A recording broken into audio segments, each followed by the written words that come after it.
Hi, the Frosting Guy here for dogcakeworld.com. Today we're going to show you how to make some homemade dog treats, or in particular how to frost those homemade dog treats. And we're going to show three particular ways of doing it. We're going to dip, we're going to drizzle, and we're going to pipe. What's the difference? Well, you'll see I have some frosting already mixed up here. I've made this one yellow so it shows better on the video. And I'm taking a dog treat that's already been baked and is dry, and I'm going to dip it first. Very easy. Just like it sounds, you place the treat in, dip it in the frosting. You'll see there's a lot of extra on the side there, so you just bang it against the side of the bowl and all the excess will fall off, and you place it on a tray. Now ultimately, with Fido's frosting products, what you want to do is you want to use a wire baking rack because you want air to get underneath as well as on top. But for purposes of the video today, since I'm doing a couple different techniques, I'm using a regular pan. Again, let's do it one more time. You take the baked treat, dip it in the frosting as much as you want, knock it against the side of the bowl to get all the excess off. I kind of give it a little rub on the bottom there, and place it down and let it dry.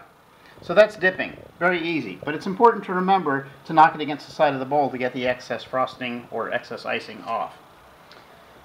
Next thing we're going to talk about is piping. To pipe, typically I put this in a piping bag. Sometimes people like to use a bottle to pipe with, something that has a tip on the end. In this case I'm using a star tip. And I just want to put some little decorations maybe over the holes in these treats. So I need to start out with dry treats, and I pipe a flower design.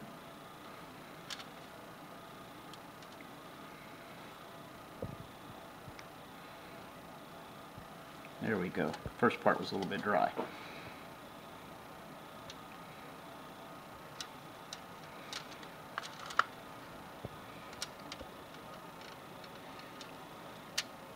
And this is just to show you that you can pipe any sort of shape that you want, and of course make any color, any design, anything you want to do. But you'll notice this is Fido's frosting, and you see how it maintains its shape. That's different from the Fido's royal icing, which is over here, which flows over the treat. So that's the difference. The royal icing is not going to give you what you get with frosting. The frosting maintains its shape, the royal icing does not. But with that, the royal icing makes it very easy to drizzle. Watch how simple this is. And I do this with multiple colors so you get a carnival effect on your bones. But I put some in the spoon, make sure it's dripping off. And then I just come back and forth and I drizzle over the treats. And I get a nice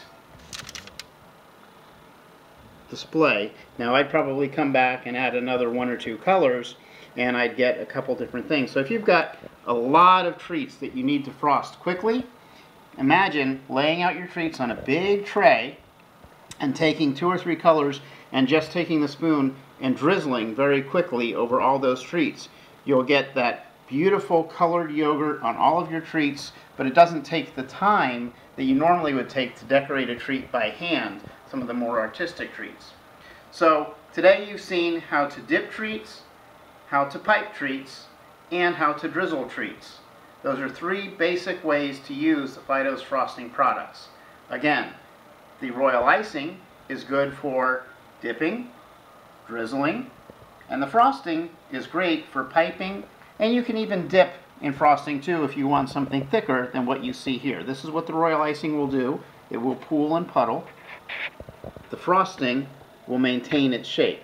So it's your choice. Some people prefer one, some people prefer the other. So I want to thank you for visiting us here at Dog Cake World and talking with me about how to make homemade dog treats. Again, we have many different videos in our series and we teach you all different ways to make healthy treats for your dog. Please visit some of our other videos on YouTube and at dogcakeworld.com. Until then, this is the Frosting Guy.